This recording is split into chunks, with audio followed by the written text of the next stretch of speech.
You know this person. Maybe you are this person. The one who's always talking about the next big move, a new business, a major career pivot, a totally different life.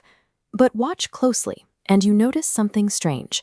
Months pass, years slip by, and they are still standing in the exact same spot. It's easy to look at that lack of movement and assume it's a lack of drive or simple laziness. But psychology suggests a more complex reality. Your own mind often functions as the primary roadblock, quietly working to preserve the status quo even as you claim you want to change it. Without understanding these internal mechanisms, any ambitious plan is essentially dead on arrival.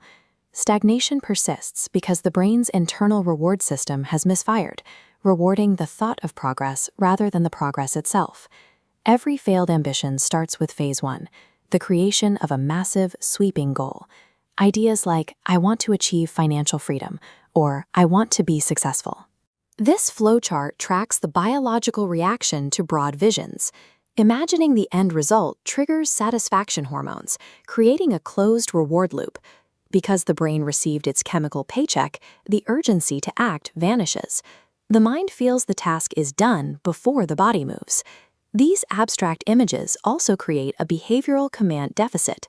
A goal like finding freedom sounds inspiring, but it offers the body no specific instructions on what to do when you wake up on a Monday morning.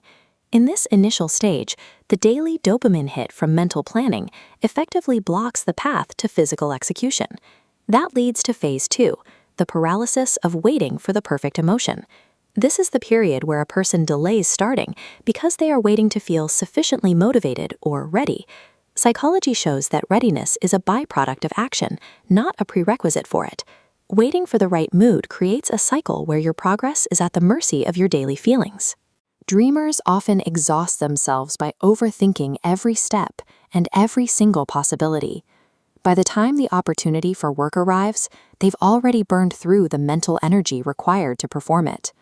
On the rare occasion a dreamer takes a real-world step, they hit phase 3, the shock of friction. There is a massive gap between the thrill of a mental fantasy and the slow, repetitive, and often boring nature of actual work. When this friction appears, the dreamer often misinterprets frustration or boredom as a sign that they've chosen the wrong goal, rather than recognizing it as the inherent cost of growth. They retreat back into the mental world, staying attached to their potential because it feels better than facing the discomfort of their current reality. The terminal phase of this cycle is driven by how the mind perceives time. When the future is viewed as an unlimited resource, the brain removes the sense of panic necessary for immediate behavior. Without that biological pressure, your urgency flatlines. You can postpone the work indefinitely because tomorrow feels like it will always be there. To break this, you must force the abstract vision into the physical world. Take your large goal and reduce it to one visible, measurable microaction that must be completed today. Second, train yourself to initiate tasks in neutral or negative emotional states.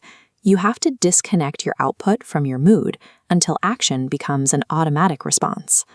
Third, shift your focus from the outcome to the endurance. Start asking what level of boredom and uncertainty you can tolerate, and expect the process to feel unpleasant. Finally, use strict personal deadlines to make delay feel expensive.